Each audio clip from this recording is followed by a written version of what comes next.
Hail adventurers, I've just returned from a trip deep into the desert to visit a shaman that had a talisman that could change everything between this eternal struggle between good and evil.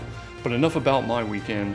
Let's talk today about the best opening lines of some of our favorite fantasy books. Alright, we're starting off with none other than the introduction to The Lord of the Rings. When Mr. Bilbo Baggins of Bag End announced that he would shortly be celebrating his 11th birthday with a party of special magnificence, there was much talk and excitement in Hobbiton. We've all heard so much about The Lord of the Rings. Many of us have probably seen the movies by this point. So there's this sort of epic weight to it, and it's going to be this epic adventure, which lends a sort of gravity to it, even before we open the pages. So like, what is this first moment going to be like? And then we open the book, and this adventure of a lifetime, this grand adventure, really starts on just a fairly light moment, a birthday. So Tolkien uses his skill with language to create a frisson of excitement with the word 11th. And so we're immediately intrigued by what's his birthday going to be like. We know there's going to be a birthday. We know it's not just going to be any birthday because it's an exotic 11th birthday. So we really kind of want to stick around and see what comes next. And just in case we had any doubts, Tolkien kind of quickly tells us that this birthday is of special magnificence, and that it's basically already the talk of the town, right? There's a lot of talk of this birthday, the 11th birthday in Hobbiton. So after building up all this excitement and all this intrigue in a single sentence, it's really almost impossible for us not to stick around, at least for a little while, and see what's going on with this adventure. I have to know what the party's like. Why didn't I get an invite? May we all live long enough to experience our 11th birthday. Yeah, so next we have The Magician's Land by Lev Grossman. Pretty classic entry here in the modern canon of fantasy. The letter had said to meet in a bookstore. Okay, so what this sentence does very cleverly is tempt us readers with sort of an invite to one of our most sacred and most romanticized locations in the real world. The bookstore. Bookstores, those wonderful places where time seems to pause and urgency seems to slip away. And the only way to go about things is to go your own way. Is to go away. Go away to an away. To take your time and slowly wander the mansay of wonder. Wouldn't you like to get a letter that says, meet me in the bookstore? Maybe that's what every book really is. An invitation to a secret, intimate meeting. So in a certain way, Grossman is secretively inviting us, or seductively inviting us, to meet him at a bookstore. Meet him in this new fantasy world he's created for us. All by invoking our deeply cherished notions of bookstores. And really, how can we pass up the opportunity to see what's in his little bald head? Okay, next is the one from the 5th season. This is a really great one. This is technically from the prologue, which is technically outside the beginning of the book. But interestingly enough, it's also physically at the beginning. So does that mean the prologue is the beginning? Or is chapter 1 the beginning? So Jemison writes, let's start with the end of the world, why don't we? Get it over with and move on to more interesting things. This is a fun sentence because it says, hey, normally the most crazy thing a person could hear would be a story about the end of the world. But Jemison is telling us there's something even more important than one of the most important things that humans have ever thought about or ever spent time thinking about. Hey, want to hear a story? Sure. Well, it starts with the end of the world, but that's like the least crazy part. Wait until I tell you what's really going on in this story. Okay, this next one is also from the 5th season. This is actually the first sentence from the first chapter. So maybe technically it's the opening line of the book, maybe it's not. Either way, I decided to include it. Alright, opening of chapter 1 here. Jemison writes, "You are she. She is you. You are Eason. Remember? The woman whose son is dead." I love this sentence because it plays with perspective in such a fast and yet really unique and exciting way. So we start with the beginning here. I, the reader, read, "You are she." Am I? She is you. She is? You are Eason. I am? Remember? No? Who am I? I don't even know anymore. So we are rolling on this, we are rolling along this funny, jaunty play of perspectives, and then bam! Suddenly we are hit with like this very serious, very dour moment. This perspective, we know that whoever this character is, has faced serious trauma and serious loss. And we've already been kind of taken on this emotional roller coaster ride, right? We started off, hey, funny play of perspective. Now we've ended up in this, really kind of darker, more uncomfortable spot. And so if you can take me on that kind of an emotional journey in the first line, like literally when you run the type space, like the first line, I, as a reader, I'm going to be down for it. I'm going to be there for it. I want to see what happens on this journey, because that's just a unbelievable first moment in really any fantasy text. It's amazing. Okay, this one's from Lev Grossman's The Magicians. Quentin did a magic trick. Nobody noticed. Grossman draws us into the story with something that we can all relate to. The mundanity of modern life. We've all been somewhere wishing something, like almost anything that's more exciting would happen. We've all had that wish that the world was just, a little more magical. I mean, it's one of the reasons we read fantasy in the first place, right? And that's really key here. Grossman knows we are opening this book of fantasy, hoping for something strange and new, looking for an adventure. And we get like an interesting start. Quentin did a magic trick. Okay, that's interesting. Then what? Well, nothing happened. Nobody noticed. Oh, got it. Right? I mean, we were hoping for a change. We're hoping something major would happen, but nothing happened, which is kind of significant in and of itself. Everything remained the same. But our hope is eventually something does happen, and that it's truly magical. We just have to keep reading. Well done, Lev Grossman.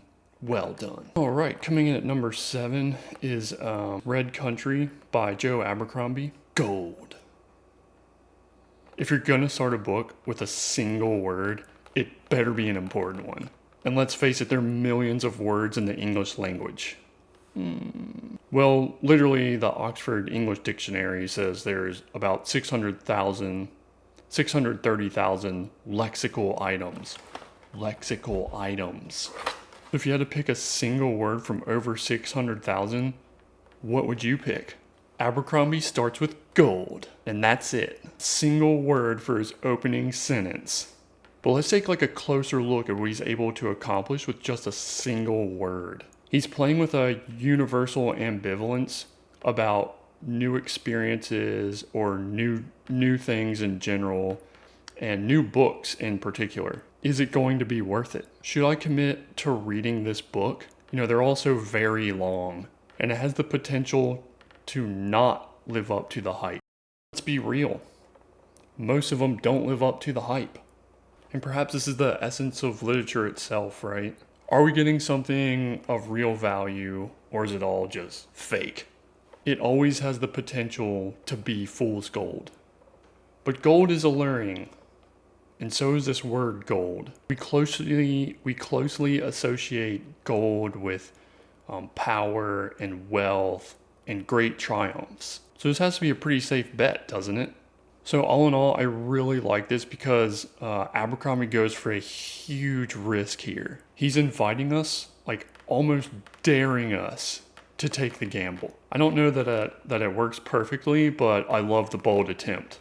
This next one's from Scott Lynch's Lies of Locke Lamora. Locke Lamora's rule of thumb was this. A good confidence game took 3 months to plan, 3 weeks to rehearse, and 3 seconds to win or lose the victim's trust forever. What I think is so inviting and like revolutionary about this sentence is just its pure forward momentum. We actually start in motion, then there's this abrupt pause at the colon before we just fly through the rest of the sentence. Lynch just hurls us headfirst into the story. I really want to use the word precipitates. And really for the rest of this book, I mean, just hold on for dear life, because you're going to be flying at breakneck speed through a plot like you've never flown through one before. Scotty Lynch, he's a quick one. Okay, onward. Top five, getting close to pure greatness, unalloyed greatness here. Getting closer and closer to the geniuses. This one is from Elantris by Brandon Sanderson. Prince Raoden of Arleon awoke early that morning, completely unaware that he had been damned for all eternity. So Sanderson starts us off with a comforting and optimistic premise. Our prince has awoken early this particular morning.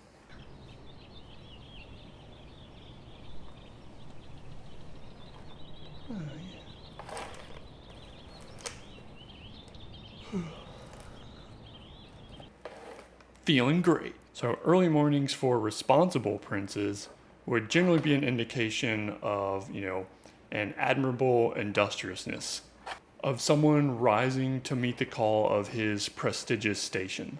Literally rising early to meet the calls of duty, to meet the duty and the demands of the day. No doubt which he will steward with magisterial aplomb. This is ultimately a person in strong control of their station, their kingdom, and ultimately their fate. Or so we thought.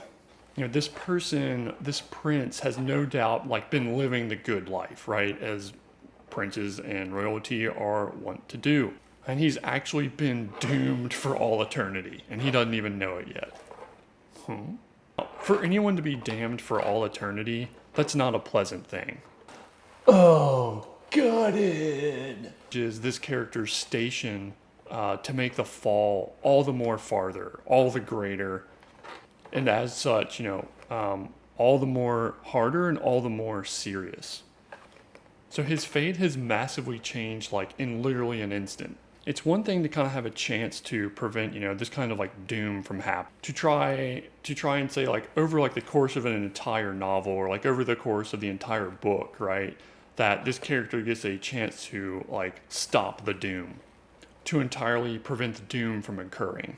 But it's very impactful if it happens in an instant. And it's essentially the first thing that happens to this character on this day. On this bright and early morning, this is the first thing we as readers and this character get to experience together. And so now we kind of have a potential redemption story, right? We have all these questions. This guy has just taken a massive fall from grace. So we've got to see what happens next. Is he really doomed? Is there anything he can do about it? So we all want to stick around and see what happens next. Sizeth, son Philano, truthless of Shinovar, wore white on the day he was to kill a king. So we start this sentence with a really unique name, which is a very risky approach. I almost don't even really read the name. But then, Sanderson pulls out the big guns. He pulls out a phenomenal word, truthless, and gives it to this character who we're just being introduced to. Suddenly, Seth, so-and-so, this guy's name doesn't even matter. I know he's interesting because he doesn't have an allegiance to the truth. That's one of the crucial things that's supposed to, bind us all together.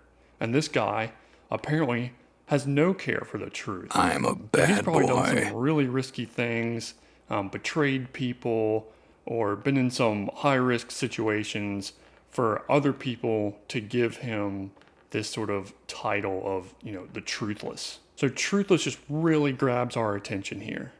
And instantly, we're back in the sentence. We want to see what happens next. And the rest of this sentence, just wow. it just takes over and takes us on a crazy ride. I'm just going to read it here to bring us back into the story real quick. Sizeth, son Villano, truthless of Shinovar, wore white on the day he was to kill a king. So now we know a king is going to be murdered. Yeah! Said that probably with too much excitement. But hey, it's cool to see a king get killed. Yeah! And you can already see like the stark contrast of like bright red blood splashing on this pure virginal white garb that Sizeth, the truthless of Shinovar, is wearing.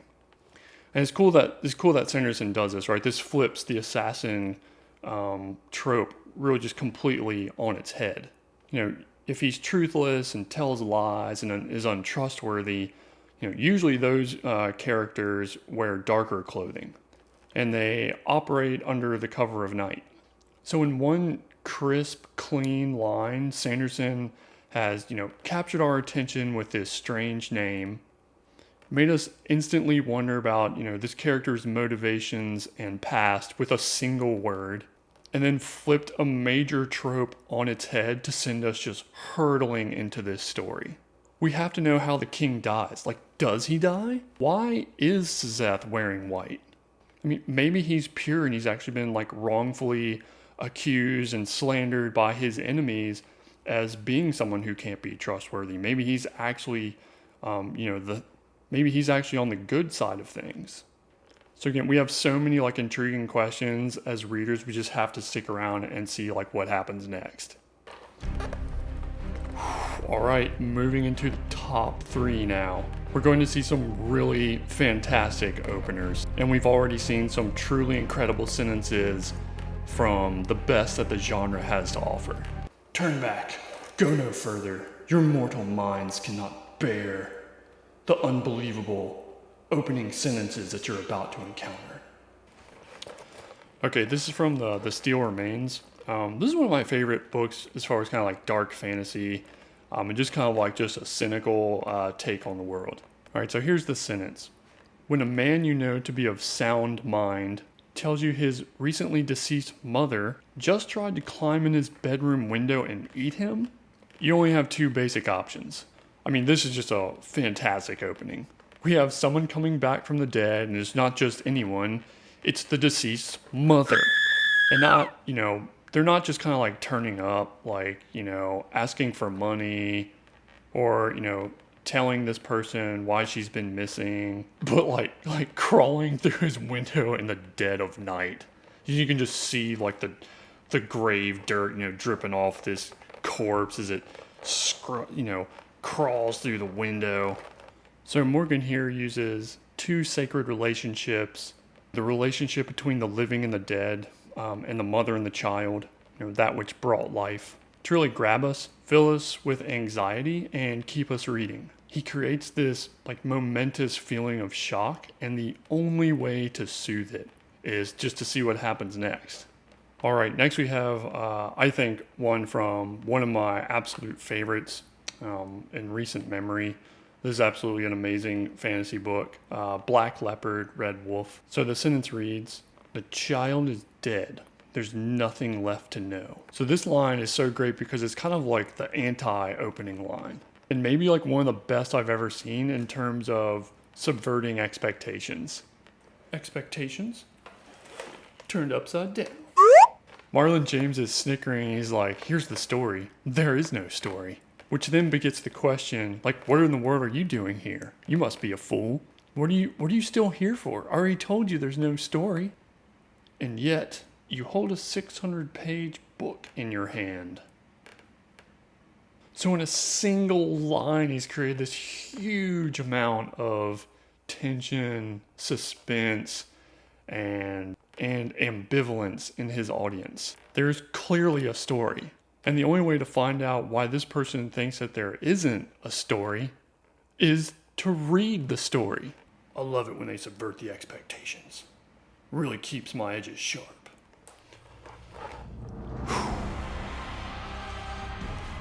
Okay, friends, we've come to it. The most important sentence in all of fantasy literature. The most important and greatest and all the superlative of superlatives in terms of opening lines in fantasy books. And that is none other than the opening, whatever this thing is called. It's a piece of beauty from Robert Jordan's Wheel of Time, Eye of the World. I'm just going to read it and let you bask in its glory. The wheel of time turns, and ages come and pass, leaving memories that become legend. Legend fades to myth, and even myth is long forgotten when the age that gave it birth comes again. In one age, called the Third Age by some, an age yet to come, an age long past, a wind rose in the mountains of mist. The wind was not the beginning. There are neither beginnings nor endings to the turning of the wheel of time. But it was a beginning. Booyah! Booyah! Booyah!